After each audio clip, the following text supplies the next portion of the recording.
So fo manuia ile mafuta mai so tato atano ile nei vai ngol tato po kala me ma lo lava le so fo maua ma le langi ma ia fe lava se vai ngol nei fo ke lope o e mau mal tato po kala o te fia fa fe lo le awa mai le so ia au mua tanga fa ono lo pe ngai manga ruanga ia nei vai ngol tato po kala me le o sa o tau atu e so atano pele ia ni me fo tupu sa mo ia me fo tonu sai ni ko nei o te whamani atu mori atu lu puenga malu tato tenu wa luova ia so le tato po kalame o na le nei ia sa fa ngai fo i male telo maliu se o mato ainga ia le ngate leo fono fo ia to ina ia fe ngai mal o le matanga luenga Amerika ai le maua se avanoa fa si malo longa lefta a tau mau se malos ia o leo fa tau o tato po kalame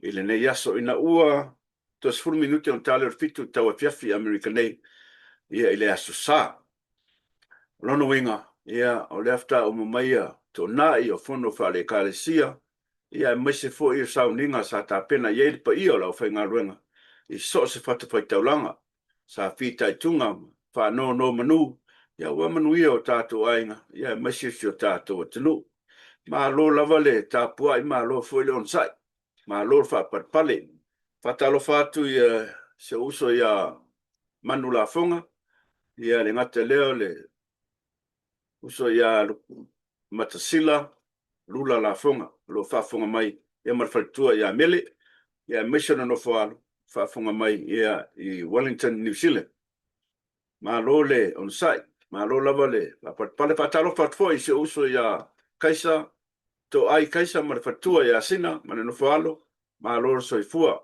e ngate leo le uso ia pete prosano marfatua ia mnua ia fatalo fatu o le sunga ia le ngai tala ia marfatua ia Olivia ma lo soifua ma lo le tawatai ia mo fo 11 no ele so ia fate ia fo ile pelo ai ma se tasfio tama o le kalesia ia o manangatu Samoa ia fai masi si mai o lo o no fo nei Samoa tautua le tunu ai ma se le fioanga i se lai lua ia fionga ia tamainaya marfatua ia se aniu ia faftai le tu mole ave no fo nei so tato felo iai ia fa o tato pokalame le mafai ona ngalo felava o teru iai le mafai ona ngalo sta se pese ia e mamori lo fa ngai o tato te mama tina matu o e lo mawar maros mawai mai manga se ngaso le tino ia ma e o lava ia lo mafa nau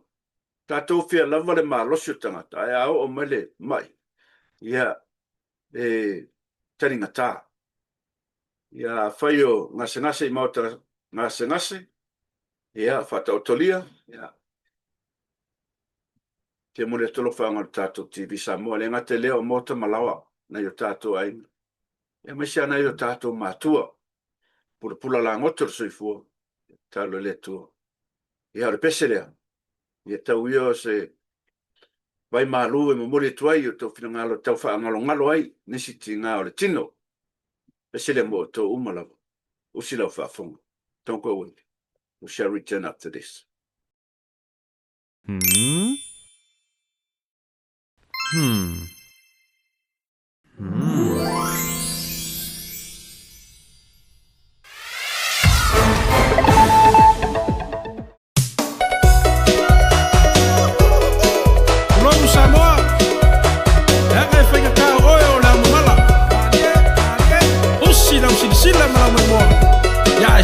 Fa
Fifi pa ilo atu ni malo tato tunu wa mafuta mai fo le tato malo masani ia le tionga le tausala ia langi kirsoma ia wa fo inisi fa poponga o tala mai Samoa wa labar fa fonga se tato tunu se fo manuia le wa fionga le tausala presidente o le media Samoa langi malo fo se fo mo ne yas ia se fo manuia ia so trai plaia poi lava o mai le ia o ia Tratalo fatu ya te o a pena pe tratalo fatu pa ia man malori tato au le nitlo la fe ava mo bel tato pokalame ia so formal ia te o to ma lor se fo langi ia mo le fa fonga le tato tunu te ta mata mai fam sinonga fa mole tele ia tula epa wa mai a ia le Ainga palota wa mai a foi ia le katautonga wa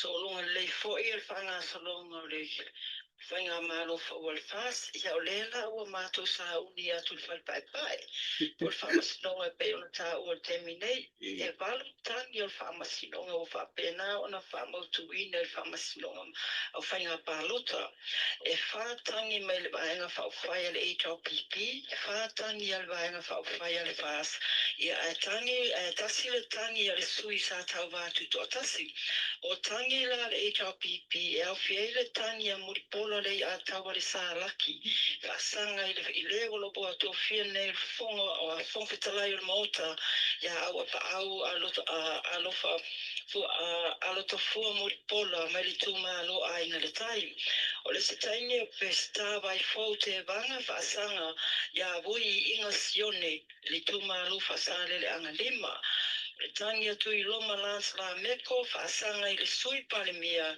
ia toi lupe po muli nuko ne semo le tuma lo fale ali li lua. Ia ma le tangi ala fionga ia le ana Roni Posini whaasanga ia sebe te ifu maono o le tuma lo sa fata. O tangi e tolu ale vaenga whaufai ale whaasanga I sui o le HLPP e au fiele tangi ale sa tawa veina le tofi whawhonga pe talai I tausanga o mawai la fio le susunga ia pari li o ta masepa whaasanga ia namula ulu sami le ota o whaasare le angatolu o le tangi tama leta Taimang Jensen whaasanga ia le na tai Victor Tamapua o le tuma loa I maunga lua.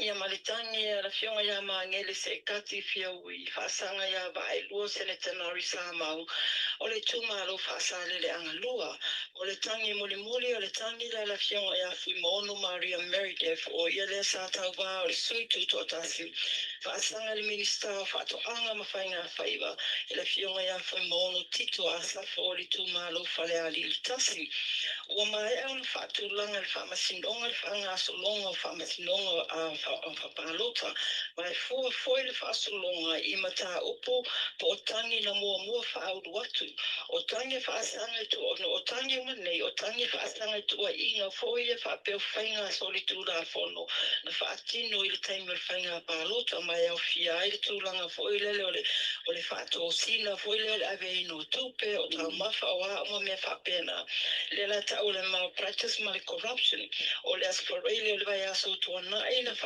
atai le whaaudu mai no tangi mai tau mai e lo se fulu tangi o sa fola le HRPP ia le ua mai e na le whaatangi le ua whaamautu wina o le vai aso a tol nei ua tuu ia I lato I e whaasanga I e tali e tuina mai e ni lato whamatalanga po tali foi e tu sa e matalo sanga ua tuina atu whaasanga ia te I lato mana tua foi tula epa o whamasinonga nei a whaamaoni a whaapek e toi tangi leo lo tua ia whaasanga I le na tarusanga e saure whai unga whamasinonga whaamaoni a uma I ni sori tula whono I la ua meina whai e se furu lima tausanga whaasala I lima whai ona toi o se whai ngā pālota ai ua iai foi ia pine whaamau I tutono le whamasinonga e iai ia mata upo e oro le aso whaatino I lima whamasinonga ia o atua le whai pule I tūmalo e lua ia o whai foi ia le swalo pulenga ma le whaato whala inga tutono putu whamasino ma ia mata upo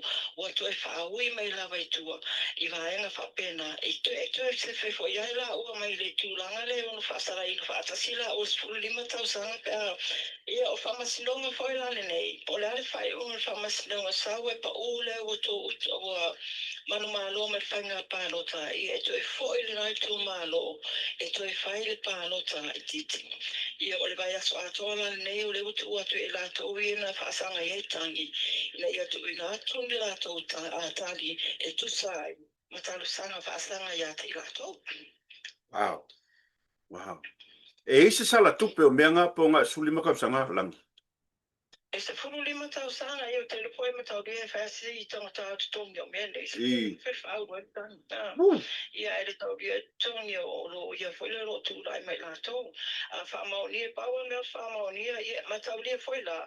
A whaapela o whaamaoni le soli tu la whono ia o inala e abe I role whaia le tūranga le o le ofiso lo ia sili o I la tau lana.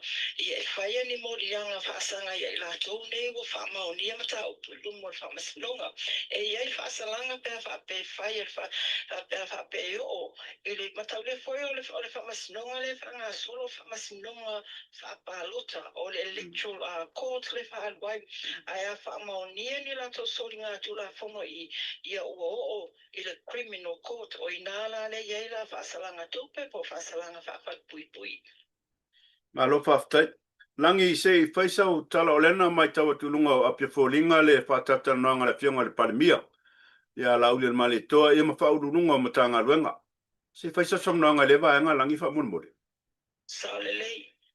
O le no mai alfa tautonga e le iai lava se afone se va umi na tu o el fanga ma lo no mai alfa tautonga mal fanga so longo na to por kalame fata atia na mai al fatau tonga ile asolua o le asa foile na urufale ai ka peneta fo I to tonu o la to ofisa e la I le ofisa le I le fa motor malo I matangi ana lua ma e ale I le felo ingo la asa fole na fa tino e felo inga matanga venga se ia ma to a minister fo o le vai aso fo lava le na so ai ma le felo inga ala fionga le pale mia le ka peneta ia ma le pale ma faauru lunga ma sui faauru lunga matanga luenga ese malo ia ma faala potopotonga tu sa lima sa fulu lua a toa lava matanga luenga faala potopotonga le malo na feilua e le aso lea na o se fulu tanga ta ua le sirisila le fionga le pale mia o na tau no mai la to ia o faalele foi matalanga faapea e tau no mai lo le fainga malo fo ne tuli umatanga ta fainga luenga malo a mai se lava la e whaurulunga. A o te whelo inga na whaalia I le pāle mea. Ia la whelo pa le sunga whai na aule le maali atole wa te pula te bawas mi lea nganga o le malo ina ia ngā lulu e whatasi ma tangata whai ngā luenga le malo.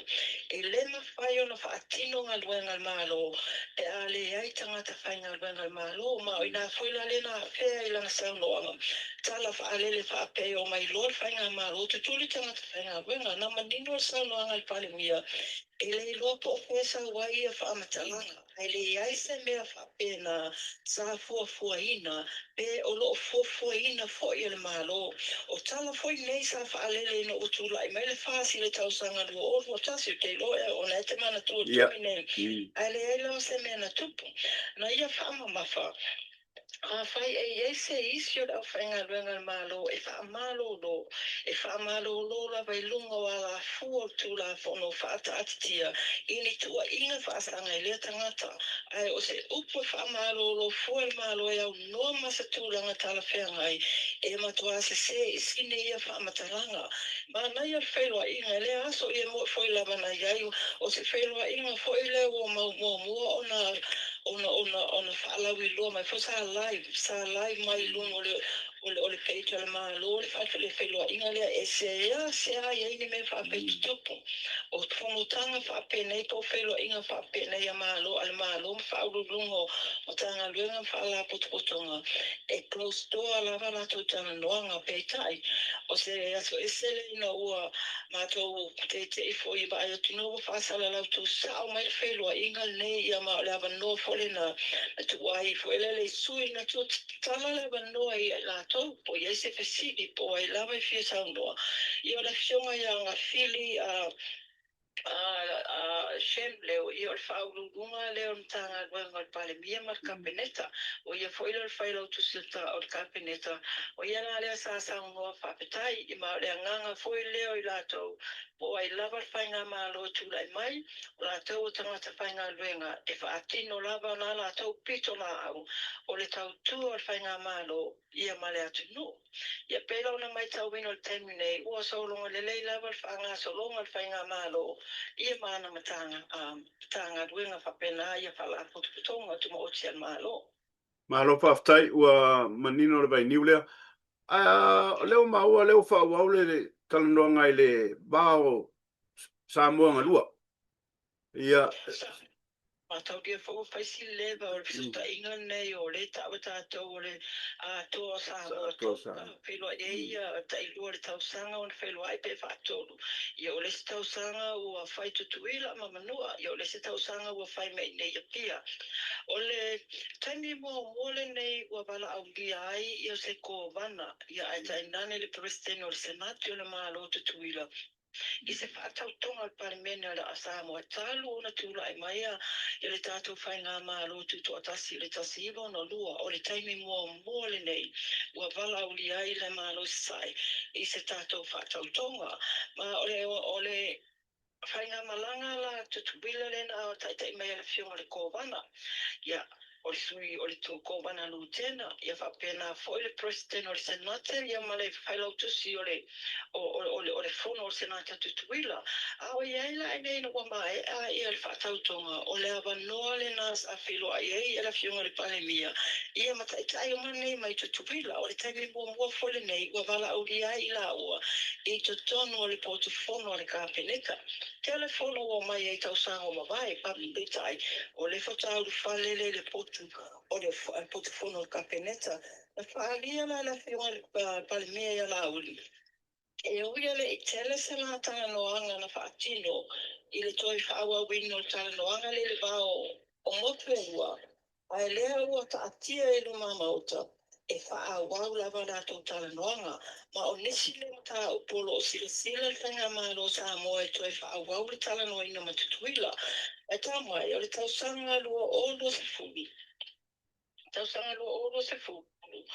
Na tuina mai e tutuila ia le se whanua e tā whuna mo Samoa e whausi aila le ofisa kone sula Samoa i tutuila pe tai e o mai le teimi nei e le i whaonga ina lava ia le whanua mai le fo se whale o whausi e jai a o lo mau tutongi le ofisa kone sula Samoa i se tasi foi le ono whaanga i whangatonu o lo tutongi la le visi le kānesi a me tutisi. O le lawa ia ele manatu o le pane mia mal whainga malo ua tātau o na whau se whale i tāwhuna e whaatu waila le ofiso e le ngata le ofiso kone sula Samoa e matau lia foi le o to atele tātou tangata o no le talanoanga lava le nei o to atele tātou tangata ua malanga te whainga luenga tutuila ngā luenga foi le stakis le tele na batwai tātou ma o le whainga pā angala lea lo iaila se whawhita au le lo tula e mai ai ino whanga no foi tātou tangata whainga luenga no fo isolo no fo yo la to ainga ia ai lan whawhita au le tula e mai i le tutongina na leo le no fo yo ia taina le fo le la fo mai le tupe le la wa ia wha moe malo e whaonga le whanua le tāpuna i le ngata mo na o le ofisa o le tātou konsula ai whaatu wai pe whaweni whale e whaamautu i ai tātou tangata o lo tautua po whainga luenga i le motu tele tutuila e le ngata i lea le fo sata Langa foi lo fe fata wa inga le vawa tunu e lua, po mo tu e lua. O le taimi nei, tele le talo o lo abatu Samoa. O na batu le fau a rausia ai le chips le tawa le moana chips e tutuila. Le fata o te tutuila i oi Amerika ma Hawaii. O le rai mo wai le tupe a tutuila ma Hawaii. I le talo le batu nei Samoa. O le foi fa manuia i nai tangata Samoa i tūlanga fa pena. O le tulanga la leo lo sila sila e whainga malo o mata opo o nei e ma whai o na toi tawa wino le tala noina pe a toi a matala i al teimi whaatala wha a mata e tala noa nei o se tasi o mata opo ia o se mata opo o leva tulanga fo i leo le pe bita feo ai tua feo ai mai whai asi leva o whawhita whainga ta fo i le nā tulanga mo tātou le malanga wa ale ni ese pe mita ia whainta ia no na malanga tu yo e mo ila valego mata ona tala mai ia vaenga sa whapainga ta ia ole whanau nau ta inga ia se tūlanga foile ia ta tia ese pe mita iwa e mai atu tuila mai e leidi pe mita pe o ta tūla le whawhita uli ia ole tūlanga la na lo ta tia ai ia le tala noanga ma o iai fol whanau na unga la whanau nei ta inga le tātou pare mia ia vave ona whaawau tala noanga nei e le te tau ona tu mia ma o le tūlanga la na lo unga lue ai le tātou official pare mia ia mare ofisa fo i or komana sili tutuila. Mo se aso e whaatino ele lua e tana noanga na ele o lola pe whai nei Samoa ia pe whai o i Amerika Samoa. Alofa Tailangi. Le tapenanga o le whainga malanga le pale mia i New Zealand. O le whaino whalongo o tele atala e whea vea. Se i whaisau nanga langi i le vanga. Saulele, ona mawhina tu ua i la fionga pale mia ia sāra whanua Samoa mo New Zealand. Ia mana amata mai la wanafi. Le tele o tala foile o whaiti oina le malanga. Ele ngata foile o le malanga i le temi nei. Ia aore tūlanga le malanga i le waalele le whape le private jet le malanga i satuaila na fionga. O le fionga le pale mia na tue malanga i le fono o le UN ia paitai. Tulang so fumalo loina le was sui ele por kalame ma o malanga i loa i sui pane bia tai fa le fa ang malanga sa mo le fono ni yo ia anga ia tulana fionga ma o le uli lana na fi na tu o ele tino ele fionga pane bia o New Zealand paatino na tanga fitinga papo mai mo mia na whamautu e whai o le vai aso na te anei le tūranga le ai fō mai ma tonga fitinga mo o mia le pale mia ma whaatino e la le whai o ngal kapeneta mo le tu uai e la fionga le pale mia i la tunu i se vai te mi vabe le langa iaia na nafi o whaia whaavai la vai al malo a tatui e anga waka le pale mia i siaki ma tonga fitinga whai fō mai i New Zealand mai whaatu peina o malawa le malo vaenga ia peitai. Mana tua lena le Italia ina le tala le tupe fo ia le malo na iai. Peitai la o le tūlanga lo iai nei la vaenga tupe le malo na le 25 pasene le o lo whaanga yo ia le malo le temineia. Malo whaatino ma whaanga yo ia venga le malo. Ua fina ngalo ai lo le pale mia. Mari e wa malia la i wa fina ngalo ai pale mia. E whaatupe la velo na a inga pase so va alele tau tonga fitinga i New Zealand.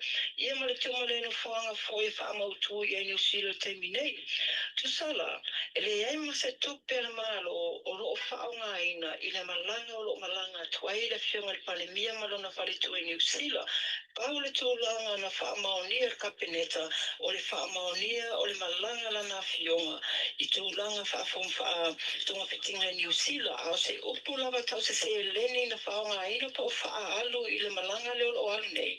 O lo whaatupe lava la fionga le pale mia malona a inga i o lava e le tūlanga o le tonga fitinga fo mai ma me whapena i au tūlanga na o tūlanga na e ngawha ma le malo peitai pe ona o whai atu ia na le los fulu lima le pasene le tupele na whaanganga mo le malo tau sila sa iai o lo iai fwela le tūlanga e le teimi nei o le vai aso na tenei na ma umalava o le tupe sa iai mo tūloa ma le tupe lo to i se tupe o le mafua anga le na irono tatalo ia le kapeneta i le fionga ma paasia le kapeneta le tatala ino le tato emergency budget o le emergency budget na ua mae ona a sainia le fionga a le almalo e mo le tolu se fulu aso o le budget la na po le pakete na le la lo fata mo e nei le malo i aso nei e tolu se fulu ia matutongi e tutongi o bataini o tangata ia le mwhaina tutongi tolu se fulu aso foi lea o lo ta pena i le pakete mua le whanga malo e tuina atu i le pale mene i le masina o ki topa a whaile pasia le la taua talo le tupe le la taua atu i ona toi foi luna i ona malo Samoa i runga tūlanga le lei fui le whasa sua ina o le normal process o le whaonga ina o le lacto paketi o le malanga lava ia la whiama le pale mia le ai ma se tupe la malo o wha alu ina ai ma se foi le telo wha matalanga na wha apea i le tūlanga foi le o le foto atu la i mele malo a le wa alu ia le la wa wha maonia mai ele so opo le malo o le malanga la na fionga mo tonga fitinga o le malanga na wha mai au na wha mautuina i le vai aso ua tuana ma lo fa tailang le la wa tele atala e ta pisa e fo ile mea ia ona o finangalo le tunu langa talo ele malanga le pale mi ai fa tele o manino matal vai ile fa fonga le tunu ia ile malanga le fionga ile i pale mi e se met fi fa so ai langi male wa fa fonga le tunu Taulia foi o tele amata upolo o langa nga di terminei o se tasio mata upule na langa se tasio newspaper o le saunoanga foi le whailo tusia le vanga whai le HRPP o lo whapea mai e uno toe solo ia le whai ngā malo se taimila tamai overthrow o le upule sa taonga o le overthrow ma o se saunoanga ua a mata foi una langa ia manatu le atunu ono iai tūlanga foi lea o fasilingi ai. O le ase fufuanga e ono tupu a whai lewa ua whaalele e le fionga whailau tusi le HLPP le overthrowing o le malo. Tasi lava le vaenga le ua tilo e le toatelo le atunu. O tau fo ua foi lea e le si tu i le whainga malo lo tuna i mai nei. A le tasi no mata o lo o mata i tu wina le taimi nei ma le o a mata ona nga ai mana tu la tunu au te lo le vai as fo se fa ma tu mai ona le foto a mata na la ma le ta upu nei po le a tonu le vai nga lo anga ai po le me overthrow mai te tonu le vale mene le tūlanga fo ile o ta mai ia tātou whamasinonga ia whai. Ia po se tūlanga o loa nga i e sanoa nga i whai lau tusi ia le fionga whai ale ala i le pule. Ar tūlanga lava ia o to tele ia tangata ua oirunga o penga te whailangi o ta tau na maulia le na whai ale ila whonga whapene ia. Ia tūlanga ia tūla wailunga le tūla whono po whea nga i ai. Se tasila na mata o pule pe uto e matauna tau whapesi mai e ia manatou tangata i le terminate. What is wrong with that guy, man? This is wa kelinga overle mafafau ilang whakaukonga fo isa kele fo e tala le atunu no le mafafau ai whaftai lava langi le mafuta mai ia tonu tato wheloa i le fo i le vai aso i le alofo le tua ai whaftai e manuia lava ia ngā runga tau amata le vai aso langi Ia whapuna fo soifo ia whaftai.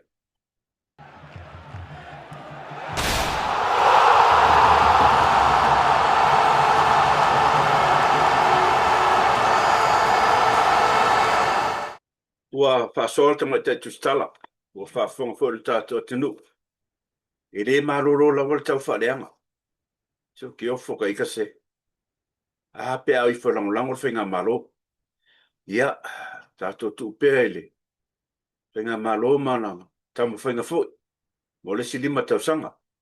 Fionga le li parimia ele, fionga le lauli le mali toa. Ia, e maisir kapineta. A sanga whaia i whengi mau. Kangi mangi mau mea. Ori o ife so sangi whenga malo. Ma whaki sao ngore fionga le parimia. Ia, sunga e atu la epa male. Ia, maisa fo i sa whapito. Mo ke anga ngafi. Ia, whawhile mula tunu o mai so sangi whenga malo. Peka e ole la vai. Ia, male sunga le di whaipule mai whareata numera tolu. Ia li mongi. Ia, po te wha ia leala. Ka sidera haka ua whai mawhili o le atunu. Ia, misi a le mawhauwhau. Le mawhauwhau. O teimir whatautonga ia o runga kuspa ia. Ai whaari le mawhauwhau. Wa kire iang wha varibarea. Ia, talo pia mo lea tamari. Ia ngai alang o whai akua o whareaka e ka o varea i whareaka. Ai ros whareaka mo. Ia, le tlenga ia leala. O e whai se kako pese le whai se kako malolonga. Tariu mai. Ia o whenga ele ma tala ia sa whanau ma. Isu meo tupu se neko. Stay tuned. We'll be back after this.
O le aso na filena amatai le whamoe tono Seneco le vaenga le pifa. O le Pacific Island Festival Association I tono Seneco. Ia sa loo whengai mo le mātou association. O le TSA, the Samoan Association. Ia o loo whai ela tō whainga. E o le mauso o manoa ono le telefo yo tu. Ia I tūlanga whi mau. Yeah, hit everything over here. First lazy. Mea o le tapenanga whi o le mātou tofi le so. Ia misi whi na tanu mai le sunga le tuina. Ia o le mātou purenga. Ia o mātou mafuta le so. Me tai o le so nafi o tapenanga sa whengai male. Tato vaenga a le TSA. Ia o le na mawala se leni. Ia sumatasia whi le so nafi. Ia le lofa malanga le leo le atua. Ia, a whai wha manaturo was whanau. Yeah, happy birthday to you. O, so lulu no wha manatu ele aso soifua o si uso. Ia, manu la fonga. Ia, te reo ma tinoa po le fitsu lua uso. Le wha i o tau sanga leo ye. Po le fitsu martor. E le wha so longa I lunga. Ia, manuia lo was whanau. Ia wha popo le tua ni si aso stele o lo aso soifua. Manu, the Birdman. Ia, awa lavar whenga iei ma whanau. Vi ia ma whaftaia le alofa o le tua. Ia, o wha popo ni si tau saranga stele o lo aso soifua. Ia, ai mese fo ele whenga iei nā male tau maruru I si aro. Oh, I want to wish happy birthday to my nephew. Yeah, Stefano Gilbert. Yeah, he's 39 years old, still young, 39 plus. Yeah, happy birthday, Stefano. Manuia lo was whanau. May the good Lord above, yeah, bless you with many, many more years. Yeah, I miss a for initial of a manatu o la to aso soifua. Yeah, in the yaso, por neva yaso, but lava yaso. Yeah, talo le atua avele nganga whaftai. Manuia wa lia mailo waso soifua. Maila wale au mātutua o maunga titele. E o lava yalom whanau. Yeah, happy birthday to you. Ta atu le pese lea. Tula me whaisau sa saa. I lo was whanau. Yeah, maia. Yeah. Tu e whaise talo I le atua. Yeah, aver whaftai. Yeah, o tele o ne yaso wau lia mai. This song is for you. Happy birthday to you all. Be back after this.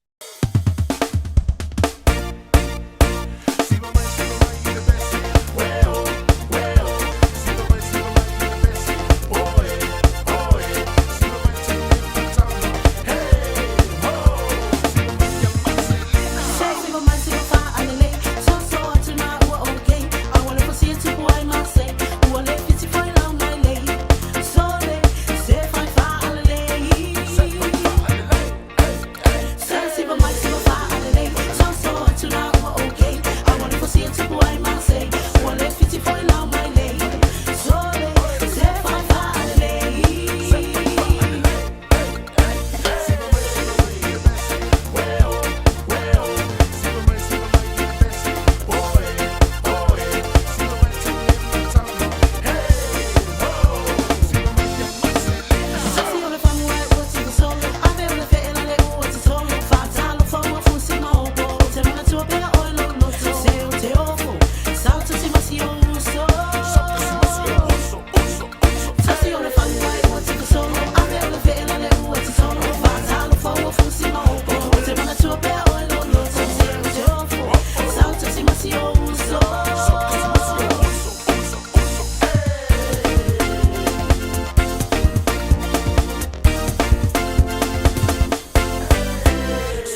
is cooking. Ia, sa mo le atunu pele o le tautuana mo o le ne fiafi. Ono le lama mai fulu tato malo whaalongia sa whapea e tau te whaasoa ne fiafi. Ono nisi tūlanga le malo fia. Ai ki tato nunga tato whiloa i le vai asfou, i le alofo le tu. E manuia lava ia, ta penanga le neva yaso, i whi au manga ruenga, tau amata. Tau taile ri i me oma. Ai a whaifa ua isi tala o le tau tamari, i fo i lau whaafonga le ne yaso. Ia, toi whaafo i mai le TV Samoa. Ai mo le nei teimi. I manuia lava fuafuanga, wha soifua i alo watanu pele, soifua.